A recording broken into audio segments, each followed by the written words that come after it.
उषा के 2 बेटे थे, ऋषभ और सुनील। ऋषभ उसका सौतेला बेटा था।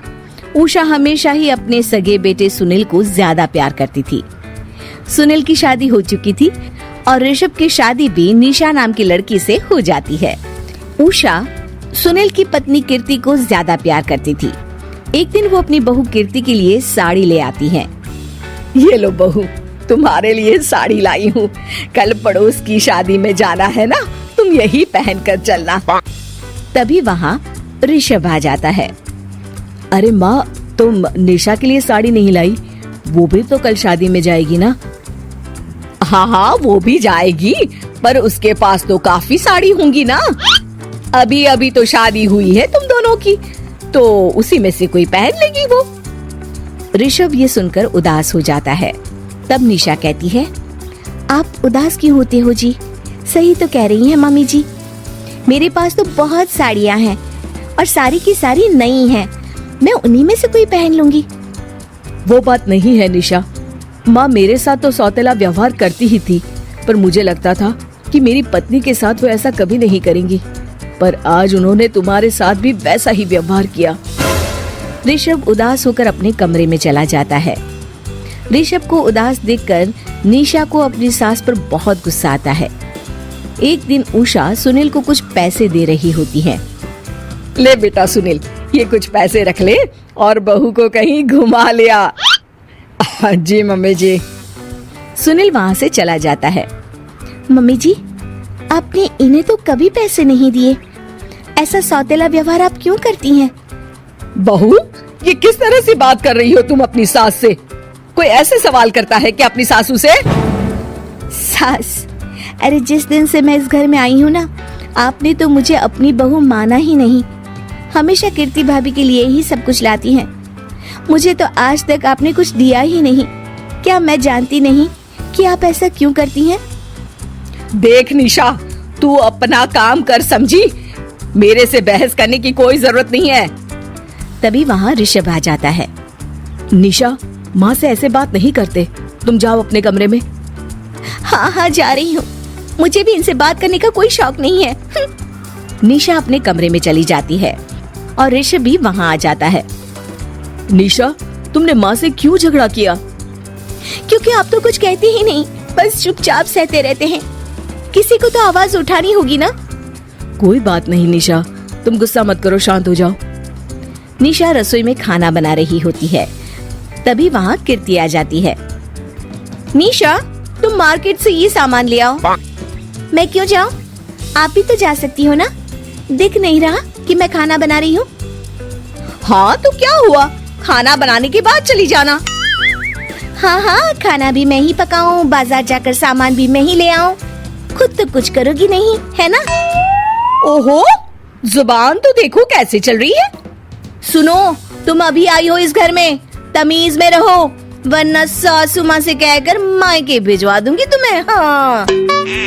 ओह, हाथ लगाकर दिखाओ मुझे, देख लूंगी।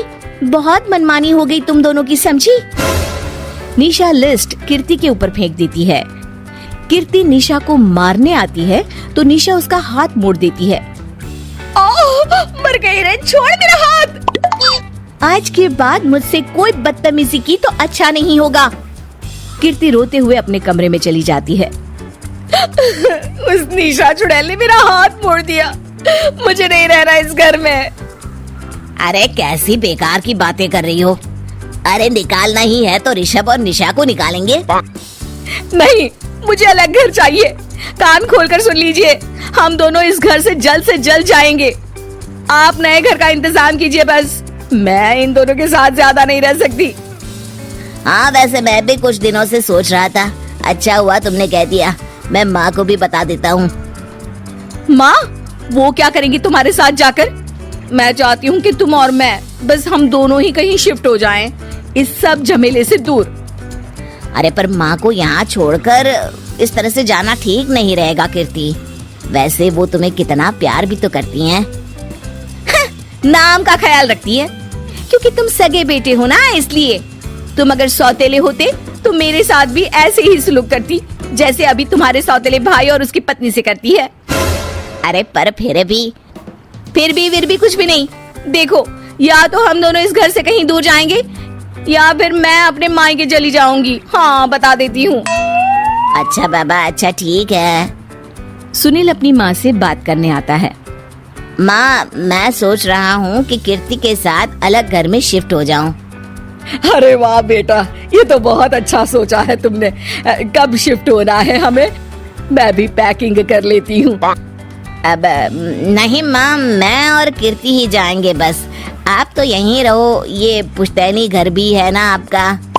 अरे बेटा, तू तो मेरा सगा बेटा है, तू ही मेरे साथ ऐसा कर रहा है, मुझे अपने साथ ले जा बेटा। तभी वहाँ कीर्ति आ जाती है। अरे माँ, आपको पता भी है कि किराए के घर में कितना खर्चा होता है, और अगर आपको भी लेकर गए तो और खर्चा होगा। आप तो बस यहीं रहो इसी घर में। कोई बात नहीं सुनील, तुम लोग चले जाओ, माँ यहीं रहेंगी हमारे साथ। हम माँ का ख्याल रखेंगे, तुम लोग अपनी गृहस्थी संभालो। निशा को ये देखकर बहुत खुशी होती है। वो मन ही मन सोचती है, अब आया ना ऊंट पहाड़ के नीचे। अब मम्मी जी को पता चलेगा, बड़ा सगा और सौतेला करती रहती थी।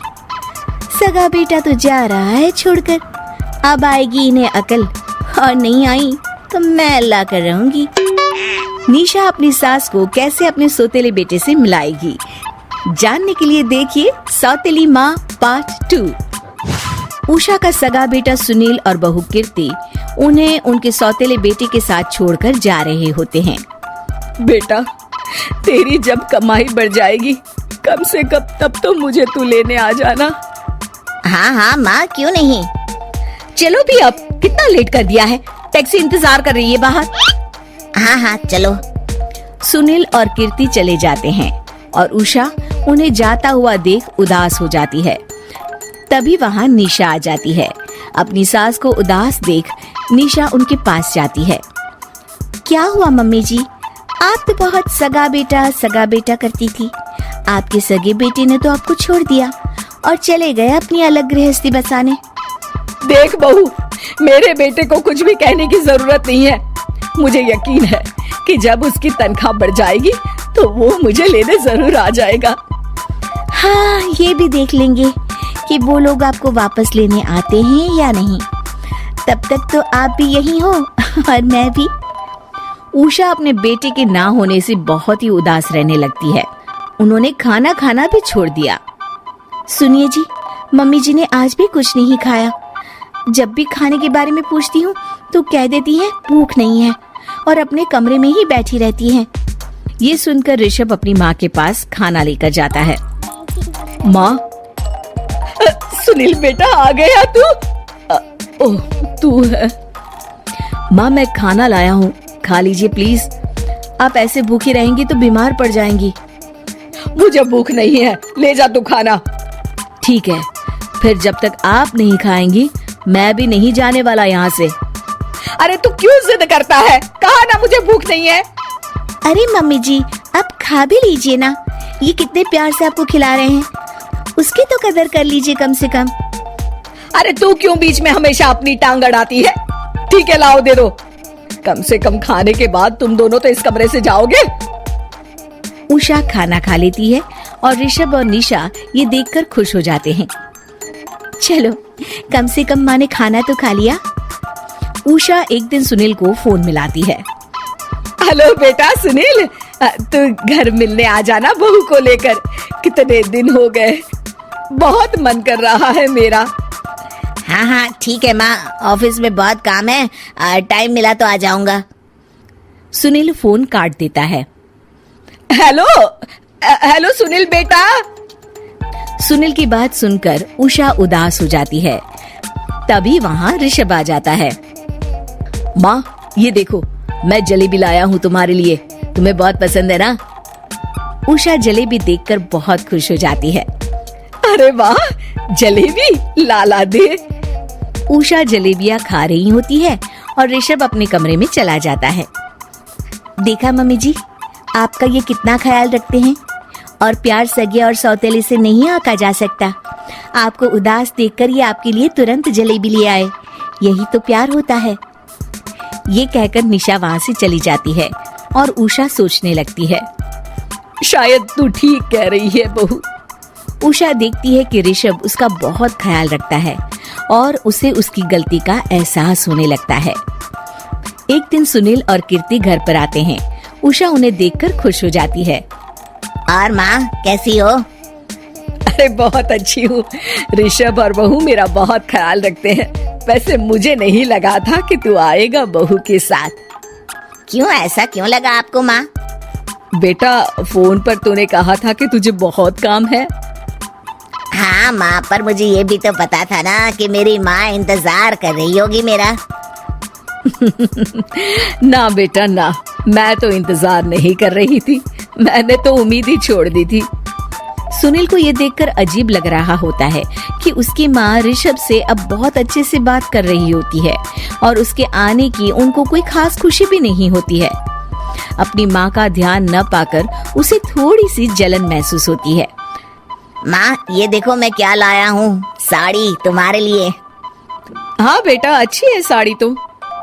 अच्छी है तो फिर आप आज इसे पहनो और फिर कहीं घूमने चले जाते हैं। बेटा, ऋषभ ने भी मुझे साड़ी दी थी। आज तो मैं वही पहनूंगी। तेरी दी हुई साड़ी फिर कभी पहन लूंगी। सुनील को अब बहुत ही ज्यादा जलन हो रही होती है। उसे समझ नहीं आता कि अपनी माँ का ध्यान फिर से कैसे वो अपनी तरफ खींचे। रात हो जाती है और उनके जाने का वक्त आ जाता है।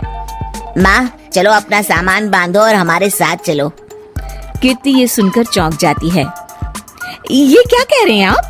हम सासू माँ को लेने थोड़ी ना आए थे। अरे तुम चुप हो जाओ। माँ चलो जाओ, अपना सामान बांध लो। आप मेरे साथ आ रही हो, मैंने कह दिया तो कह दिया।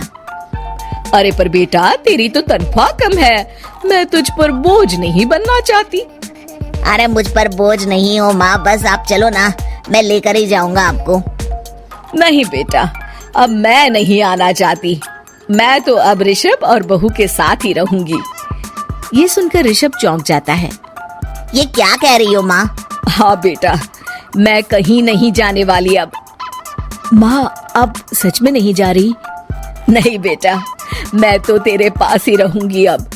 और जो प्यार मैं तुझे नहीं दे पाई वो सब दूंगी बेटा। ऋषभ और उसकी माँ गले मिलते हैं और निशा खुश हो जाती है।